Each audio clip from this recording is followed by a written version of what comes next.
But today we'll be discussing his fascination with the Eastern culture, specifically Gamelan.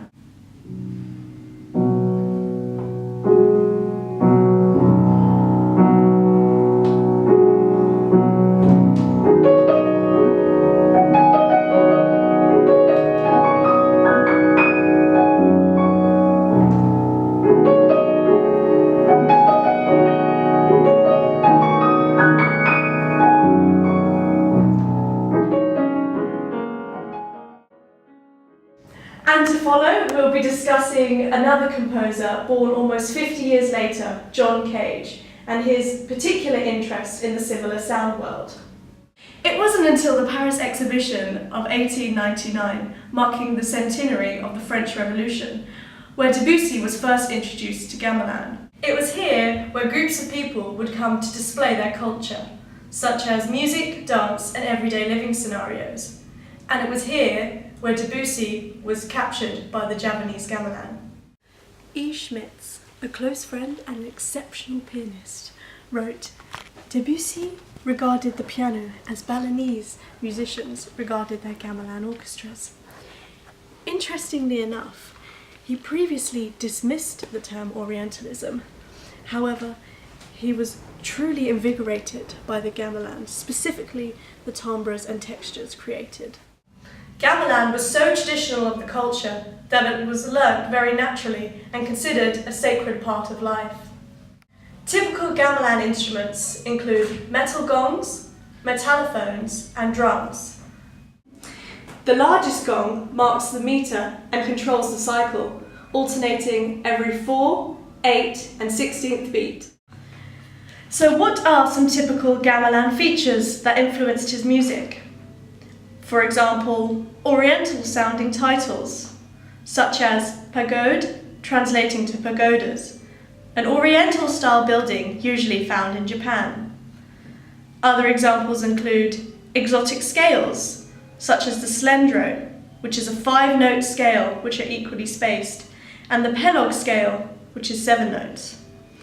Other features include the cyclical structure, layered texture, and passages built up over various ostinatos and patterns.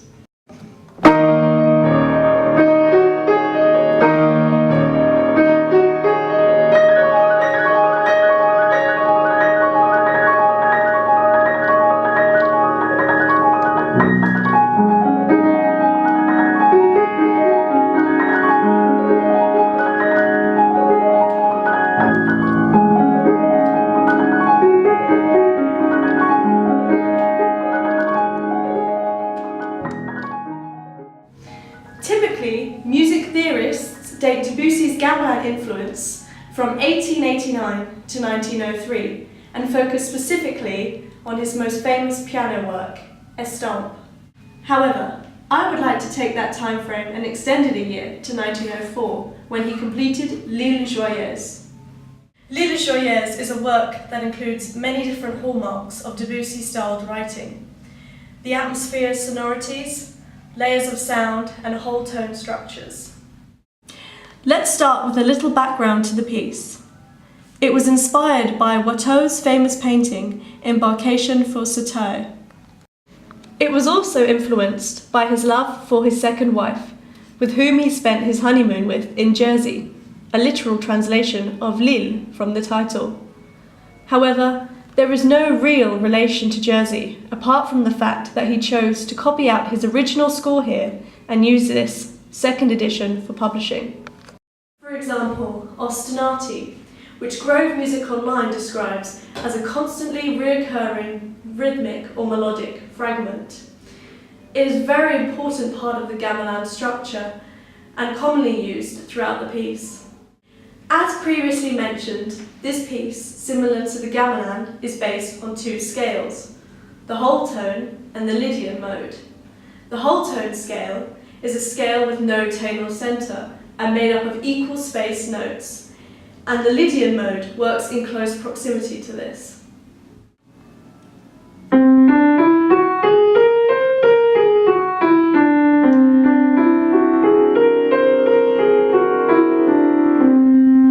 The limitations on the scales used allows for the harmony to become very static.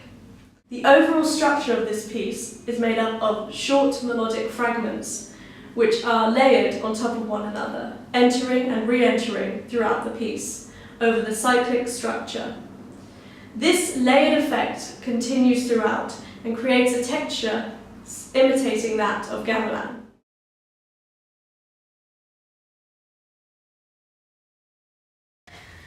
John Cage, a composer that arose much later than Debussy, but still had a similar interest in the gamelan. He was a composer known to break the rules, and his obsession with the prepared piano certainly did that. Cage wanted to develop the use of percussion, and what better way than to prepare a piano? American musicologist Andrew McGraw says, more important for Cage's prepared piano phase was the interval flowing of percussion and percussive music. Cage referred to the prepared piano as a melody which employs sounds having widely different timbres. He was fond of composing works which were more melodically based. Thus, he gave less importance to the harmonic status, creating a static effect. Despite his disinterest, Cage also creates a sense of static harmony in many of his works, and, mentioned previously, this static harmony is a key component of gamelan. For example, let's take a look at John Cage's sonatas and interludes. The very instrument alone creates sounds that are similar to have been previously heard in gamelan. He also uses a layered texture, as previously mentioned, and ostinati used throughout the work. So why discuss both these composers and their influence of the gamelan sound world? Well, it's interesting to think that over 50 years apart, they were both fascinated by the timbres and textures created, yet both had different interpretations of the gamelan sound. As we have looked at Debussy and his fascination for the gamelan and the culture associated with it, we can see how his compositional style develops. He imitates many of the original ideas previously stated of gamelan, and he adds a French impressionistic twist. For example, the whole tone scales he uses are similar to the slendro of that used in the gamelan orchestra, the ostinati underlying the sonorous melodic lines, and the cyclic structure built up over the layered sonorities. Cage, although not able to first explore the culture presented at the Paris exhibition, he was able to imitate the actual sound of these gongs and percussive instruments of a typical gamelan ensemble on his newfound instrument, the prepared piano. For example, he developed the idea of the layered texture even further. He actually recreated the sound of the gongs on the prepared piano, and he focused mainly on melody, and therefore the harmony was mainly static, that similar of a gamelan orchestra. So in this video, we have discussed two composers, Debussy and John Cage, and their influence from the Eastern culture. I hope you've enjoyed it.